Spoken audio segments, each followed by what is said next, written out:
How to turn off CarPlay. There are two methods for doing this. The first one I'm going to show is the manual method.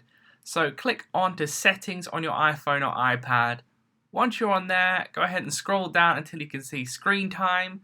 Click on that. Once you're on the screen time page, scroll down until you can see content and privacy restrictions. Click on that. Then you want to open up by clicking the little icon there where it says content and privacy restrictions. Then click allowed apps.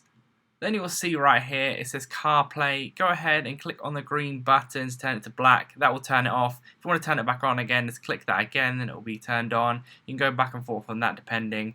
But the other way of turning off CarPlay is quite simply just by unplugging the charger from your car. So if you're driving, you just simply unplug it. That will turn off CarPlay. And if you want to turn it back on, you can just plug it back in. It's pretty simple with that as well. So that's another way if you can do it while you're driving. So leave a like on the video, subscribe if that helped.